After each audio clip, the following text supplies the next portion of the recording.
नमस्कार प्रिय विद्यार्थियों, आज की क्लास में आपका स्वागत है। उससे पहले थोड़ी सी एक बात पे ध्यान देना। जो बच्चे ऑफलाइन की तैयारी कर रहे हैं, लॉन्ग टर्म से तैयारी करेंगे, वो बच्चे ध्यान देना। हनुमानगढ़ ज़िले के भादरा तहसील में हमारी ऑफलाइन क्लासें चलती है त्रिनेत्र एग्रीकल्चर क्लासेस के नाम से। तो आज ही ज्वाइन करें और अपनी तैयारी को सुचारू रूप से शुरू रखें। जो बच्चे जेट, CUT, ICR, BUC की तैयारी करना चाहते हैं, लॉन्ग टर्म की तैयारी करना चाहते हैं, वो आज ही त्रिनेत्र एग्रीकल्चर क्लासेज ज्वाइन करें ऑफलाइन। ऑनलाइन क्लासेस के लिए हमारा यूट्यूब चैनल है एग्रो सक्सेस क्लासेस। ज़्यादा से ज़्यादा इस वीडियो को लाइक करें, शेयर करें और कमेंट करके बताएं कि किस प्रकार की क्लासें लगी है, नेक्स्ट क्लास है वो किस विषय पे लगानी है। तो आज की क्लास में हम पढ़ेंगे हॉर्टिकल्चर। एग्रीकल्चर की जो नेक्स्ट ब्रांच आती है वो आती है हॉर्टिकल्चर। अपनी यूनिट लगती है हॉर्टिकल्चर।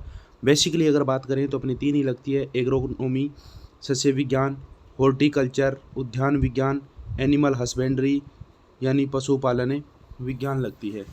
नेक्स्ट जो हम बात करेंगे हॉर्टिकल्चर की, इस क्लास में बात करते हैं हॉर्टिकल्चर। पहली क्लास में बताया था जिस शब्द के अंत में क्या लगा हो, कल्चर लगा हो, वो किस भाषा का शब्द हो जाएगा प्यारे बच्चों? वो ग्रीक भाषा का शब्द हो जाएगा। अब बात करें हॉर्टिकल्चर की ब्रांच की तो पोमोलॉजी। पोमो लगा है, पोमो पोमो पोमो का अर्थ क्या आता है? फल, यानी इसको क्या बोल देते हैं? फल विज्ञान बोल देते हैं। पोमोलॉजी को क्या बोल देते हैं? फल विज्ञान बोल देते हैं। अब करेंगे क्या इसके अंतर्गत? फलों का उत्पादन करेंगे। क्या करेंगे? फलोत्पादन करेंगे। कृषि विज्ञान की वह शाखा जिसके अंतर्गत फलों उत्पादन किया जाता है वो कौन सी ब्रांच कहलाती है? वो ब्रांच कहलाती है प्यारे बच्चों पोमोलॉजी कहलाती है। कौन सी ब्रांच कहलाती है? वो पोमोलॉजी कहलाती है। अब अगर क्वेश्चन पूछ लिया जाए जेट में कि निम्न में से ग्रीक भाषा का शब्द कौन सा है, तो आपको पता है जिस शब्द के अंत में लगा हो लॉजी, वो कौन सी भाषा का शब्द हो जाएगा बच्चों? वो ग्रीक भाषा का शब्द हो जाएगा। ठीक है, परिभाषा मैंने बता दी। पोमोलॉजी यानी फल विज्ञान जिसके अंतर्गत क्या करेंगे? फलों उत्पादन करेंगे। नेक्स्ट जो ब्रांच आती है वो आती है ओलेरी कल्चर। जिस शब्द के अंत में क्या लगा हो, कल्चर लगा हो, वो किस भाषा का शब्द हो जाएगा प्यारे बच्चों? वो लैटिन भाषा का शब्द हो जाएगा। किस भाषा का शब्द हो जाएगा? वो लैटिन भाषा का शब्द हो जाएगा। ओलेरी, ओलेरी का अर्थ होता है सब्जी। ओलेरी यानी सब्जी। ट्रिक से याद रखना, लेरी क्या ले रहे हैं हम? शाम को सब्जी ले रहे हैं। क्या लेंगे? लेना। लेरी लेना, लेना क्या लेना? सब्जी लेना। इसलिए ओलेरी, ओलेरी बोल रहे हैं तो वो क्या हो जाएगा? वो सब्जी हो जाएगा। क्या हो जाएगा? वो सब्जी हो जाएगा। इस चीज़ का ध्यान रखना भैया आप लोग। ठीक है, नेक्स्ट जो चीज़ पढ़ेंगे परिभाषा पढ़ेंगे कृषि विज्ञान की वह शाखा जिसके अंतर्गत क्या किया जाता है? सब्जियों का अध्ययन किया जाता है। विभिन्न प्रकार की सब्जियों का अध्ययन करना क्या कहलाता है? ओलेरी कल्चर कहलाता है। सब्जी विज्ञान कहलाता है। फ्लोरी, फ्लोवर, फ्लोवर यानी पुष्प, पुष्प विज्ञान। कृषि विज्ञान की वह शाखा जिसके अंतर्गत समस्त पुष्पियों का अध्ययन किया जाता है पुष्पीय विज्ञान कहलाती है। पुष्पों का अध्ययन करना पुष्पीय विज्ञान कहलाती है। भाषा कौन सी हो जाएगी? लैटिन भाषा हो जाएगी। स्पेसीज, स्पीसीज का अर्थ होता है, स्पेसीज का अर्थ होता है मसाला, यानी मसाले वाली जितनी भी फसल बोएंगे वो किसके अंतर्गत बोएंगे? एरोमेटिक, एरोमेटिक होता है सुशोभित पौधे लगाना। क्या लगाना? सुशोभित पौधे लगाना। वो क्या होते हैं? मतलब सजाने वाले पौधे लगाना। सजाने वाले पौधे लगाना किस तरीके से? वैसे मान लो कोई पौधा है, अलग अलग प्रकार से सजाएंगे उसको। सजाने वाले जो पौधे लगाए जाते हैं वो क्या कहलाएंगे? एरोमेटिक कहलाएंगे, अलंकृत कहलाएंगे। पोस्ट हार्वेस्टिंग करना, यानी पोस्ट हार्वेस्टिंग फसल से पहले जो प्रक्रिया की जाती है उसको बोलते हैं पोस्ट हार्वेस्टिंग बोलते हैं।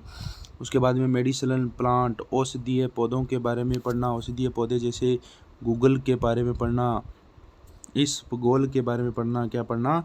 इस भूगोल के बारे में पढ़ना, तुलसी के बारे में पढ़ना। ये चीज़ जो चीज़ पढ़ेंगे वो किसके बारे में पढ़ेंगे? वो मेडिसिनल प्लांट के बारे में पढ़ेंगे। ठीक है, उसके बाद में नेक्स्ट पढ़ते हैं नेशनल रिसर्च सेंटर, NRC यानी राष्ट्रीय कृषि अनुसंधान संस्थान।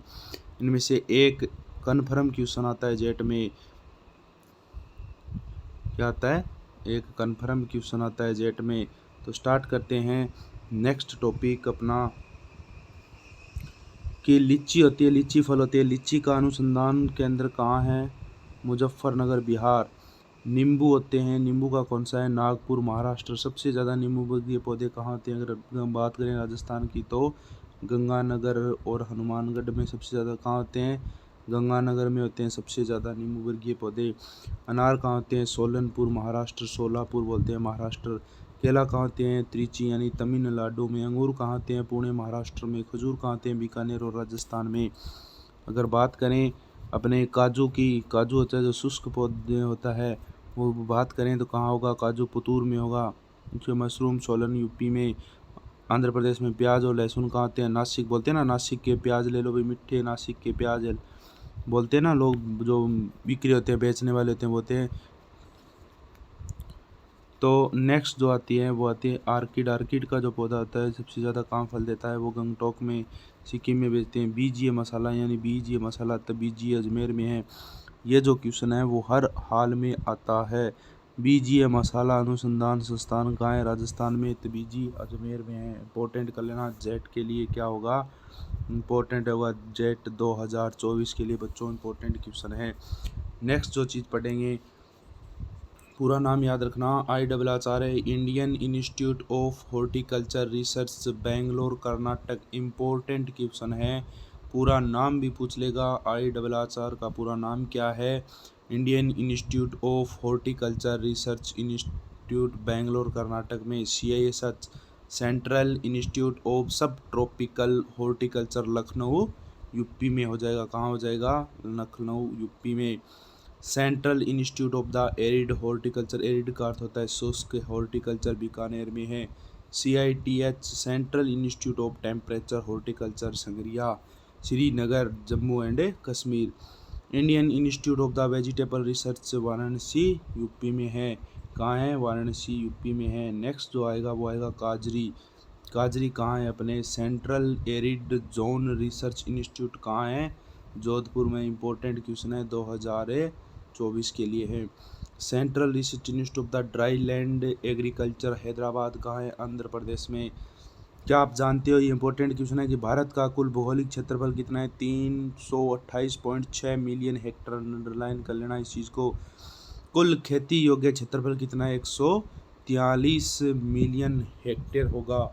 अब ये कह रहा है कि पोमोलॉजी है वो, इसका महत्व क्यों है? पोमोलॉजी का महत्व क्यों है? पोमोलॉजी का इसीलिए महत्व है क्योंकि आर्थिक महत्व है। सबसे पहले तो इसका क्या है? आर्थिक महत्व। अब आर्थिक महत्व में क्या करेगा वो?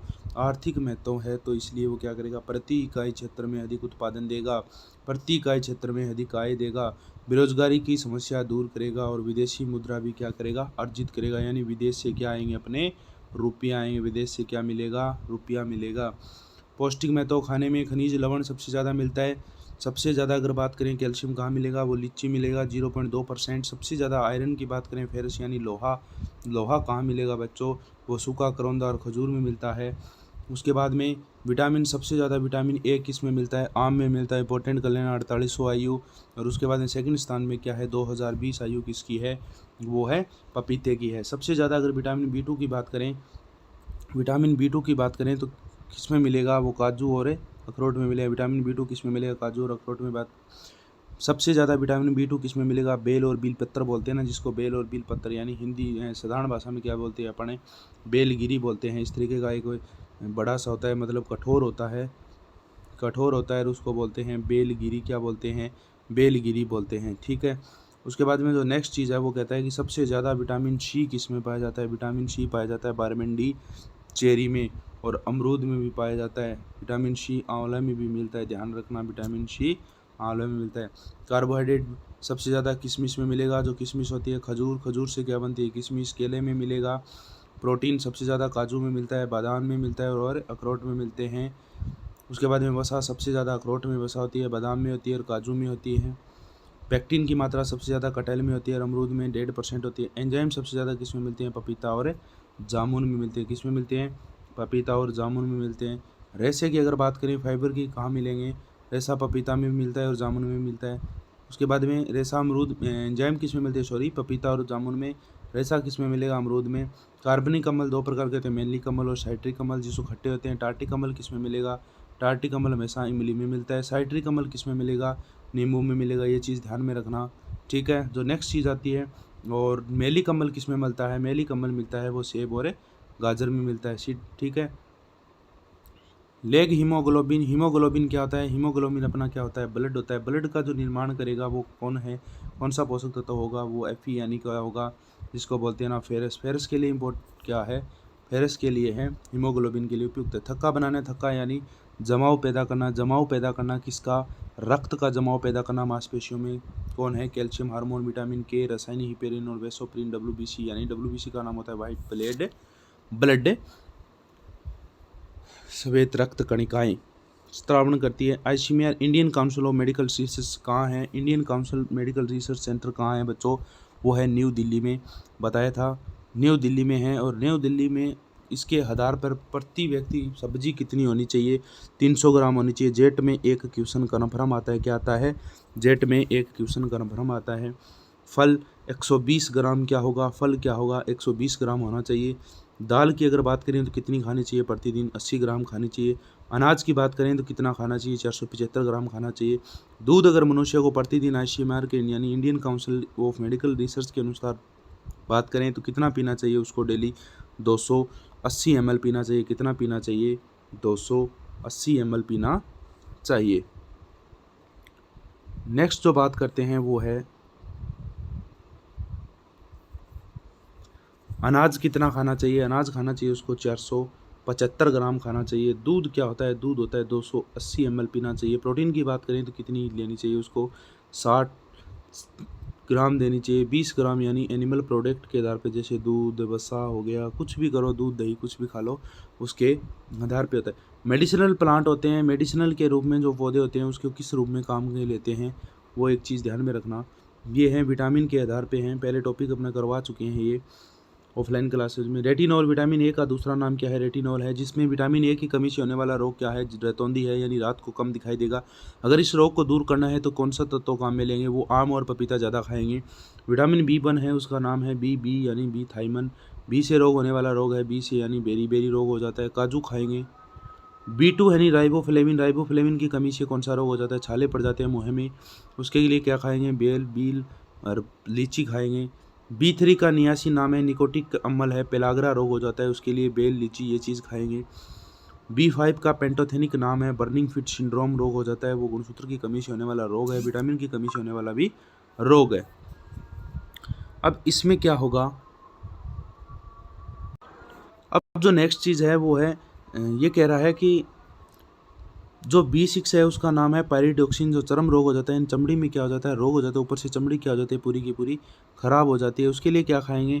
उसके लिए बेल पत्तर और पपीता और लीची का जूस भी पी सकते हैं, सीधा भी सेवन कर सकते हैं। बिनाइन का दूसरा नाम है बायोटीन। बिनाइन का दूसरा नाम क्या है? बायोटीन है। बिनाइन दूसरा नाम क्या हो जाएगा? बायोटीन हो जाएगा। बालों यानी बै है, बायो, बी यानी बायो, बै से क्या बन जाएगा? बालों का झड़ना। साइनोक्लोबिलिन किसका नाम है? B12 का नाम है। एनीमिया यानी खून की कमी हो जाती है। सी से सबको पता है, इसको अरबी कम्बल बोलते हैं। इसको क्या हो जाता है? स्कर्वी रोग हो जाता है। इसके लिए क्या खाएंगे अपने? बारबेंडीज और चेरी का इस्तेमाल करें। एक बार फिर ध्यान रखना, त्रिनेत्र एग्रीकल्चर क्लासेस ज्वाइन कर लेना, उसमें ऑफलाइन क्लासेस सभी टॉपिक बाय टॉपिक करवाई जा रही है। नेक्स्ट जो आता है वो है टेकोफिरोल। क्या है? टेकोफिरोल है। टेकोफिरोल किसका नाम है? ई का नाम है, जिसमें बांझपन हो जाते हैं। बांझपन का अर्थ होता है बच्चे पैदा ना होना। क्या ना होना? बच्चा पैदा न होना। बांझपन का अर्थ होता है प्यारे बच्चों, जिस औरत के बच्चा नहीं होगा यानी वो प्रेग्नेंट नहीं होगी, उसको बोलते हैं बांझपन। कमी क्या है? विटामिन ई की कमी है। नेप्थोकमिनोन, नेप्थोकमिनेन क्या होगा? के होगा। के से क्या हो जाता है? रक्त का स्त्रावण हो जाता है, यानी रुधिर का स्त्रावण होना। ब्लड क्या चलता रहेगा? सर्कुलेशन चलता रहेगा, यानी रुकेगा नहीं।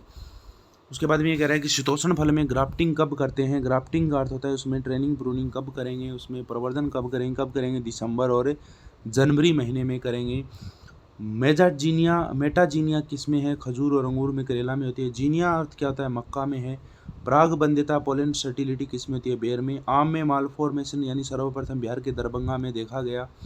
ICAR के प्रथम DG अध्यक्ष होते हैं, वो हॉर्टिकल्चर के कौन होते हैं? KL चड्डा है। इंपॉर्टेंट कर लेना। ICAR यानी इंडियन काउंसिल एग्रीकल्चर रिसर्च के जो पहले DG थे, डायरेक्टर थे, वो हॉर्टिकल्चर के कौन थे? डॉक्टर KL चड्डा है। फादर ऑफ हॉर्टिकल्चर के नाम से भी जाना जाता है, इसको क्या बोलते हैं? फादर ऑफ हॉर्टिकल्चर के जनक कौन है? यानी पिताजी कौन है? पिताजी कौन रहेंगे? KL चड्डा रहें। आम के साथ फिलर फसलें कौन सी होती है? पपीता, फालसा और प्याज खा सकते हैं उसके साथ। ठीक है। अब ये देख रहा है कि फलों के प्रकार देखना, फलों के प्रकार में क्या क्या दिखाई देगा। एक तो होता है एकल फल यानी सिंगल फ्रूट बोलते हैं, संयुक्त यानी दो तरीके से बना होता है, कंपोजिट यानी मल्टीपल बहुत सारे तरीके से बनाता है, एक्टीरिवा ऑफ द बेरीज यानी कस्टर्ड एप्पल हो जाएगा इसमें, एक्टीरिवा ऑफ द एक्सिस यानी स्ट्रॉबेरी हो जाएगा। और इसके बाद में जो चीज़ है कंपोजिट यानी साइकोनस यानी सेरोसिस हो जाएगा, अंजीर हो जाएगा एग्जाम्पल, अनानास हो जाएगा, कटल हो जाएगा। ये कोई बेसिक चीज़ नहीं है, इसमें पूछता भी नहीं है क्वेश्चन जेट में से। नेक्स्ट जो चीज़ आती है वो नेक्स्ट देखना, एकल फल किसे कहते हैं, यहीं से उठा लेते हैं सीधा। एकल फल किसे कहेंगे बच्चों, एकल फल वही होता है जो क्या होता है अकेला रहता है, यानी अकेला, ट्रिक से याद रखना आपने क्या रहेगा, वो अकेला रहेगा, उसको एकल फल यानी गुदा क्या रहेगा उसका सूख जाता है या फिर नहीं होता है। गुदा क्या होता है, जैसे मान लो ये कोई अपना पपीता है, पपीते में इस तरीके की झिल्ली पाई जाती है ना अंदर में, उसमें क्या मिलेंगे आपको छोटे छोटे बीज मिलेंगे, यहाँ क्या मिलती है अपने छोटे छोटे बीज बनते हैं, यहाँ इसके क्या दिखाई देंगे अपने बीज दिखाई देंगे, क्या दिखाई देंगे बीज दिखाएंगे देंगे। ये जो ऊपर वाला पार्ट होता है, सेम ऊपर वाला जो पार्ट है इसका, ये बीज के ऊपर वाला पार्ट है, इसको बोलते हैं गुद्दा। क्या बोलेंगे बच्चों, इसको गुद्दा बोल देते हैं। यही तो कह रहा है कि गुद्दा सूख जाता है या फिर नहीं होता है। कई बार अपन पपीता देखते हैं ना, पपीते में क्या हो जाता है ऊपर से सही होता है, अंदर जाने पर क्या होता है वो सूख जाता है। जैसे लीची हो गया, अखरोट हो गया, पीनट हो गया, सिंघोड़ा हो गया, काजू हो गया, बादाम हो गया, इसमें क्या होता है ये शुष्क फल बोल जाते हैं, ड्राई फ्रूट। गूदेदार फल जिसमें गूदा सबसे ज़्यादा होता है, पोम फल का छिलका, ऊपर वाला जो छिलका होता है ये होता है पोम। गूदा पुष्पासन से बना जैसे सेब और नाशपाती होती है। सर्स यानी बेरी, बीज गूदे में धसे रहते हैं जैसे केला, पपीता, अंगूर। क्वेश्चन कैसे पूछता है कि केले का फल प्रकार है, क्या पूछेगा, केला है उसका क्या है फल प्रकार है। हम फल पढ़ रहे हैं, फल केले में क्या होता है गुद्दा होता है, फल प्रकार क्या हो जाएगा सर्स हो जाएगा, फल प्रकार क्या हो जाएगा सर्स हो जाएगा। ये चीज़ें ध्यान में रखना अपनी, थोड़ी सी इंपॉर्टेंट है। उसके बाद में ये कह रहा है कि बेरी का रूपांतरण ब्लेस्टा, ब्लेस्टा क्या होती है कि इसमें बाह्य दलपुंज होते हैं वो ताज के समान होते हैं, जैसे अनार ताज के समान होते हैं, यानी ऊपर से ऐसे दिखाई देते हैं, ऐसे जैसे अनार होता है ना इस तरीके से होता है अनार, इसके नहीं है क्या ऊपर ऐसे दिखाई देता है ना अनार, अनार ऐसे ही होता है। वो बोलता है ऊपर से क्या होते हैं ताज के दिखाई देते हैं, जैसे ताजमहल है, ताजमहल में जो टोकी होती है ऊपर वाला शीर्ष होता है वो इस तरीके का तो है, क्या है इस तरीके के जो ऊपर दिखाई देते हैं वो क्या कहलाता है ताज समान जैसे अनार। हेस्पेरिडियम यानी चमड़े के समान जैसा छिलका, जैसे मौसमी, नींबू, संतरा, किन्नो, कागजी। हेस्पेरिडियम क्या कहलाएंगे, जो नींबू वर्गीय पौधे होते हैं वो होते हैं हेस्पेरिडियम के। पेपो, पेपो यानी बीजांडिसीय भित्ति होती है, जैसे कुकुरबिटेसी की जितनी भी काकड़ी हो गई, तोरई हो गई, खरबूजा, तरबूज, वो हो गए, सब क्या होते हैं पेपो कहलाते हैं। कैप्सूल यानी अफीम, आंवला, भिंडी, कपास, धतूरा कैप्सूल कहलाते हैं, जिसके टिंडे यानी गुलदर बनते हैं वो। एम्फिस्कर का यानी भारी सतह कठोर होना, जैसे बेल और बिल पत्र होना, बेल की जो ऊपर वाली सतह होती है वो सबसे ज़्यादा कठोर होती है। संयुक्त फल होना, पुष्पासन पर अनेक सरस फल का एक गुच्छा बन जाता है, क्या बन जाता है एक फल का गुच्छा बन जाता है, जिसे पुंज कहते हैं, जैसे इटाइरो।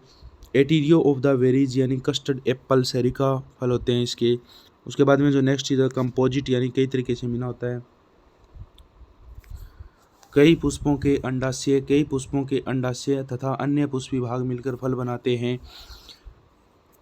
सोरोसिस यानी अनानास, कटहल, सहतूत। साइनोसिस यानी अंजीर, पीपल, बरगद, इमली, मूंगफली। इसके ध्यान रखना। लवण के प्रति सहनशील फसल, लवण के प्रति सहनशील यानी लवण में अपने आप उग जाती है, लवणीय मृदा होती है। लवणीय मृदा क्या होती है, लवण नाम आ रहा है जिसमें NaCl की मात्रा सबसे ज़्यादा पाई जाती है। एग्जाम्पल खजूर, बेर, अमरूद, आंवला, अमरूद और शरीफा। खजूर के बाद में आंवला, बेर। ट्रिक यानी राजस्थान में होने वाला फल, क्या हो जाएगा राजस्थान में होने वाला फल। अम्लीय मृदा की फलती होती है वो स्ट्रॉबेरी, बेल, अंजीर और अनानास होते हैं। उसके बाद में फल के जो अलग प्रकार आते हैं, क्लाइमेट्रिक यानी फलों पे पकने वाले फल, क्लाइमेट्रिक यानी जो फल मीठे हो, क्लाइमेट्रिक होते हैं यानी क्या होंगे जो फल मीठे होंगे वो क्या कहलाएंगे क्लाइमेट्रिक कहलाएंगे। उसके बाद में जो चीज़ है कि तुड़ाई के बाद श्वसन दर में एक वृद्धि होना, तुड़ाई के बाद क्या होना श्वसन दर में कमी हो जाना। उदाहरण के लिए सीधे क्वेश्चन आते हैं निम्न में से क्लाइमेट्रिक या नॉन क्लाइमेट्रिक फल है, वो है आम, केला, चीकू, अमरूद, पपीता, सेब, अंजीर, शरीफा, कटहल। ये सब के सब क्या होते हैं स्वाद में मीठे होते हैं। यही चीज़ कह रहा है कि जो फल मीठे होते हैं वो क्लाइमेट्रिक होते हैं। अब नॉन क्लाइमेट्रिक वो होते हैं, क्या होते हैं नॉन क्लाइमेट्रिक, जो फल खट्टे होते हैं या फिर कड़वा होते हैं उसको तोड़ दिए जाते हैं। फल के पकते समय श्वसन दर में कमी आएगी। नींबू वर्गीय कच्चे नहीं तोड़ते, अंगूर कच्चा, लीची, बेर, जामुन, अनानास, स्ट्रॉबेरी, काजू, अनार इत्यादि हो जाएंगे। अब सबसे इम्पोर्टेंट क्वेश्चन आते हैं, वो आते हैं कि अधिक स्वसंदर फलों में किसमें होती है, वो होगी स्ट्रॉबेरी, आम और केला में। अधिक स्वसंदर सब्जियों में कहाँ होगी, पालक, हरी मटर, मशरूम और ब्रोकली में। ब्रोकली है वो फूल गोभी का ही पार्ट है, क्या है, फूल गोभी का ही पार्ट है। शाकीय फल पादप यानी केला, अनानास, झाड़ीनुमा पादप करौंदा, फालसा, अनार होते हैं। अधिक इथाइलिन उत्पन्न करने वाला पादप कौन सा है, सेब, चीकू और पपीता होता है। स्थायी दलपुंज पाए जाते हैं, वो कौन सा होगा, स्थायी दलपुंज किस में पाए जाते हैं, वो पाए जाते हैं टमाटर और बैंगन और मिर्च में। अगर फल का निर्माण अंडाशय से होता है तो सत्य फल कहलाता है, सत्य फल होता है। अंडाशय के अलावा फूल के किसी और भाग से फल का निर्माण हो तो उसे क्या बोलते हैं, आभासी यानी एस्ते फॉल्स बोलते हैं। सेब, ये इंपॉर्टेंट क्वेश्चन है विजेट के लिए, ध्यान रखना इस चीज़ का। प्रोपेगेशन पढ़ेंगे, वो अलग प्रकार से पढ़ लेंगे हम नेक्स्ट क्लास में प्रोपेगेशन पढ़। नेक्स्ट जो पार्ट आता है एडिबल पार्ट, यानी जो खाने योग्य भाग होते हैं, जो फल खाते हैं उनके खाने योग्य भाग होते हैं, वो अलग अलग होते हैं। जैसे हम देखते हैं, सबसे पहले देखेंगे कि पेरिकार्प है, क्या है, पेरिकार्प है, फल भित्ति है, फल भित्ति यानी अंदर से खाते हैं। बेर है, खजूर है, कस्टर्ड एप्पल है, शरीफा है। अब जैसे मान लो ये कोई बेर है, बेर का ऊपर वाला छिलका तो हम छोड़ देते हैं, साथ भी खा लेते हैं, और अंदर से खाते हैं फल भित्ति, यानी भीतर से जो चीज़ खाते हैं उसको क्या बोलते हैं, फल प्रकार क्या हो जाएगा, फल भित्ति हो जाएगा। मध्य फल भित्ति यानी बीज का जो चीज़ खाते हैं, आम है, आम का जो बीज वाला गुंठली होती है उसको अपन छोड़ देते हैं, ऊपर का जो पार्ट खाते हैं वो हो जाए पपीता, पपीते के जो बीज निकलते हैं वो हो गया, चीकू के बीज बनते हैं मध्य। एंडोकार्प, ऊपर का भाग, नारियल, नारियल एंडो यानी ऊपर, जैसे ये मान लो को नारियल है, ऊपर से जो छिलका हटाएंगे उसकी जो अंदर वाला जो सफेद है वो खाते हैं ना, जर्दी खाते हैं अंदर वाली, वो हो जाएगा। एंडोकॉर्पिक जूस हेयर यानी जूसी हेयर, यानी जिसमें बाल जैसी संरचना पाई जाती है, जूस निकलता है जिससे, जैसे मान लो नींबू है, संतरा है, मौसमी है, रसदार टेस्टा रस मिलता है उसमें, अनार हो जाएगा। एरिल यानी लीची हो जाएगा। थैलेमस पुष्पासन यानी सेब, नाशपाती और स्ट्रॉबेरी हो जाएगी। इस चीज़ का ध्यान रखना। नेक्स्ट जो चीज़ है वो आती है थैलेमस पुष्पासन, यानी थैले के जमान जो पुष्प की संरचना, सेब, नाशपाती, स्ट्रॉबेरी। कोटाइलिड्स यानी पेडिसल्स यानी काजू और बादाम और पीनट। ब्रेकर्स पेरियंथ और बीज यानी कटल और अनानास। पेरियंथन यानी सहतूत होता है। उसके बाद में जो आता है पेरिकार्प, प्लेसेंटा, दोनों चीज़ दिखाई देते हैं, वो अमरूद में है। प्लेसेंटा केवल और केवल प्लेसेंटा या जूसी भाग पा देते हैं, बेल और अंगूर होते हैं। सबसे इंपॉर्टेंट महत्वपूर्ण क्वेश्चन है वो देख लेना। एमआईडीज का पूरा नाम mission for integrated development of the horticulture, पूरा नाम याद रखना। राष्ट्रीय उद्यानिक मिशन कब प्रारंभ किया गया, 2005 में। नेशनल हॉर्टिकल्चर बोर्ड कब प्रारंभ किया गया, गुड़गांव 1984 में। राष्ट्रीय फल एवं फलों का राजा आम कहलाता है। फलों की रानी क्या कहलाती है, लीची कहलाती है। पुष्प राज की संज्ञा किसे दी गई, यानी पुष्पों का राजा किसे कहा गया है, वो गुलाब को कहा गया है। IAAR का पूरा नाम क्या है, Indian institute of the horticulture research, Bangalore Karnataka में है। राजस्थान में फूलों का सर्वाधिक क्षेत्रफल व उत्पादन वाला जिला कौन सा है, अजमेर। अजमेर में सबसे ज़्यादा पुष्प कहाँ होते हैं, वो होते हैं पुष्कर, अजमेर में। ध्यान रखना इस चीज़ का। भारत में फूलों का सर्वाधिक उत्पादन कहाँ होता है, कर्नाटक में। विश्व में फूलों का सर्वाधिक क्षेत्रफल नीदरलैंड, हॉलैंड में। आम का प्रवर्धन किसके द्वारा होता है, बीज के द्वारा भी होता है, इनार्चिंग विधि के द्वारा भी होता है, वीनियर ग्राफ्टिंग के द्वारा भी होता है, पिकोटाइल विधि के द्वारा होता है। गायनोडिस जिसमें मादा पाए जाते हैं।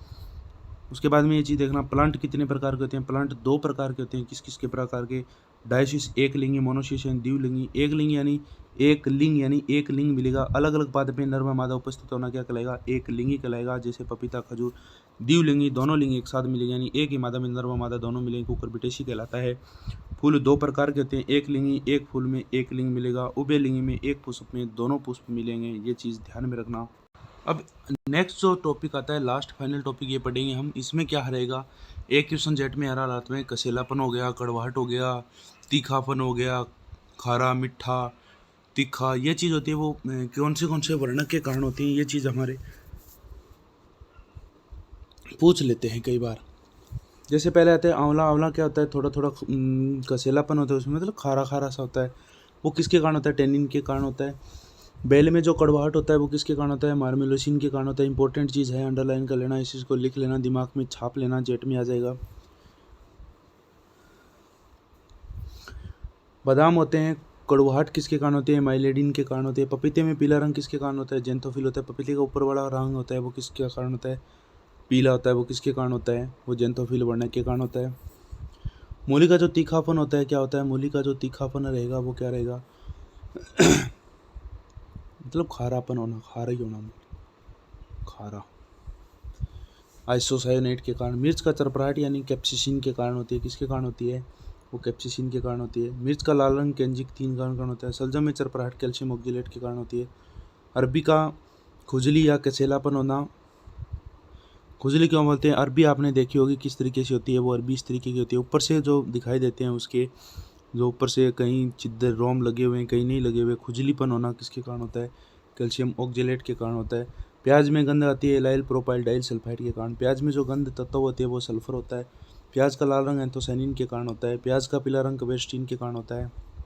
ठीक है। प्याज में कवकरोधी रसायन पाया जाता है, वो पाया जाता है कैटेकोल पाया जाता है। लहसुन में गंध एलाइसिन के कारण आती है। गंध एमिनोमल एलिन के कारण आती है। गंध तत्व कौन सा? सल्फर पाया जाता है। कड़वाहट मेमोडिऑक्साइड के कारण होती है। आलू का हरा रंग किसके कारण होता है? सोलेनिन के कारण। टमाटर का लाल रंग लाइकोपिन के कारण। हल्दी का पीला रंग कुरकुमीन के कारण होता है। गाजर का नारंगी रंग कैरोटीन के कारण होता है। गाजर का लाल रंग एंथोसाइनिन के कारण होता है। चुकंदर का लाल रंग एंथोसाइनिन के कारण होता है। तिलहनों के तेल का पीला रंग होता है, वो कैरोटीनॉइड के कारण होता है। तिलहनी फसलें होती है, कौन सा पाया जाता है? एमाइल आइसोथायोसाइनाइड पाया जाता है। उसके बाद में गाजर का लाल रंग बताई दिया, एंथोसाइनिन के कारण होता है। किसके कारण होता है? एंथोसाइनिन के कारण होता है। चने में पत्ती में क्या पाया जाता है? टेनिन और एमिनोमेलिक अम्ल पाया जाता है। केसरी लवण गांठिया यानी न्यूक्लियोटाइड पाया जाता है।